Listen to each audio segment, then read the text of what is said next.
Hello, it's Nicko with Food Cravings, and today we're making macaroni and cheese. And I'm going to show you my take on this classic all-American dish.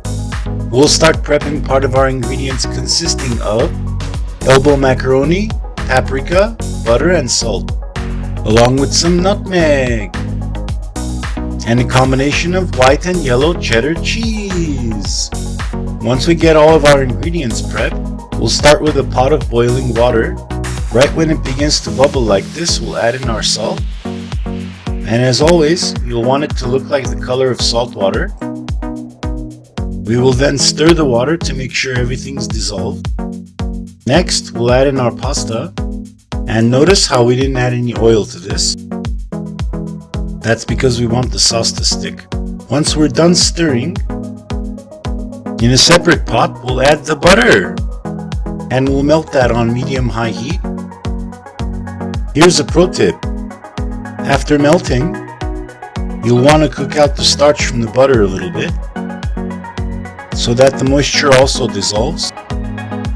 Now we'll give it a stir using our whisk to speed up the melting process. And I continued whisking and whisking and whisking until finally all the butter had melted. Then I added some flour. Next we'll continue cooking that down just until the raw edge is taken off. And we start forming our roux. You'll know it's ready when it starts smelling like baked pie crust.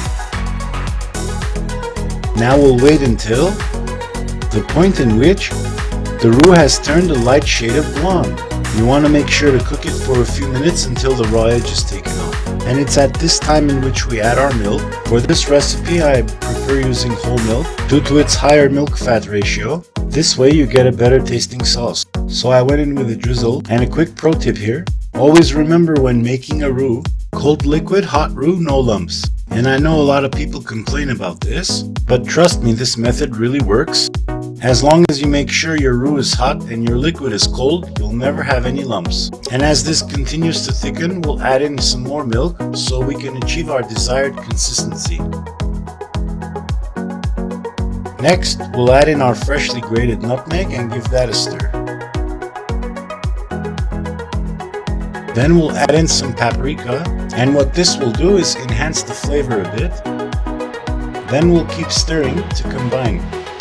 Once all the dry ingredients have been incorporated and our sauce is to its desired consistency, we'll add in some salt. Of course, it's to taste. After managing to whisk myself into a frenzy, I decided to take a break because I got a little dizzy. Moments later, I added the rest of the milk and continued to whisk a little bit until the mixture came back to its original consistency. It's important to remember the inevitable.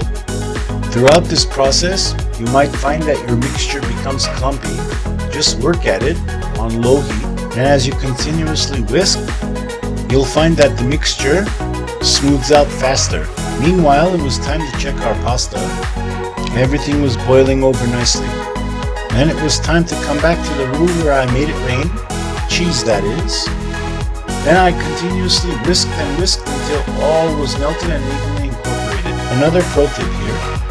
When you add the cheese in smaller batches, it'll help prevent clumping, so you won't have to break down one huge glob of cheese.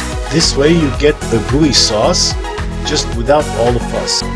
And at this point you'll want to turn off the heat so the cheese doesn't separate or split as it melts into the sauce.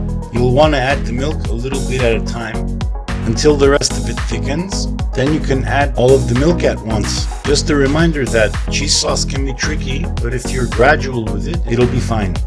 And by now you'll notice our sauce has begun to smooth out and it's coming together nicely. It almost looks like a whipped cheese sauce. Or does it? Doesn't it look smooth and velvety and ever so silky? Almost like a cheese lover's dream. Next, we'll take our pasta and strain it out, making sure to drain the moisture as best we can.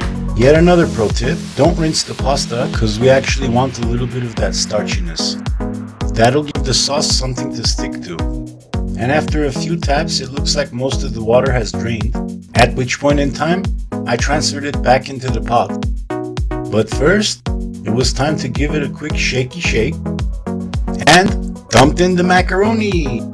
Just a few moments later, I figured it's time to add our pasta to the cheese mixture.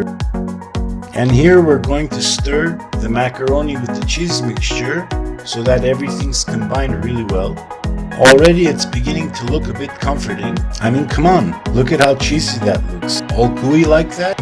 So if you wanted creamy mac and cheese, you'd stop right about here. But you know I didn't. So I went ahead and sprayed my casserole dish and baked mine. So I ended up transferring the mixture into a buttered baking dish. Since you know me by now, you'll know that I like to kick things up a notch. Then I ended up tapping the mixture until smooth before, you guessed it, hitting it with some more cheese. And here I had just finished topping it when I just realized Thomas Jefferson would have been really proud. In case you didn't know, he invented it. After taking one long look at what I had created, I decided to add just a little more cheese. And for me, the best part of mac and cheese is when the cheese forms a crispy crust. So I made sure mine was fully loaded. After all that cheesing, it was time to pop this in the oven at 425 degrees. And after 25 minutes, our mac and cheese looked like it was finally done. Oh my god, look at that golden crust develop all around. With the cheese bubbling like it is, I knew this was gonna come out really nice and gooey, just by the looks of it. And it was at this time that I was gearing up for a taste. But before doing so, I knew I had to let it cool for about 25 minutes or so before diving right in. So I took a spoon as my weapon of choice, carved it out, and scooped the piece up. As I did so, showing the cheese no mercy, in a few seconds that cheese pull effect is gonna happen. And of course you know, that's Chef Nicko style. At first bite, the combination of rich, gooey cheese, along with the tender chewiness of the macaroni, and the nutmeg, bringing out the rest of the flavors, really make this dish a surefire hit. The combination of cheesy goodness is unbelievable. So go ahead and give this a try. It makes for a perfect addition to your weeknight meals. I hope you've enjoyed the recipe for macaroni and cheese. For ingredient amounts and more info, please visit www.chefnickostyle.blogspot.com, and please don't forget to like and subscribe. Enjoy and see you soon.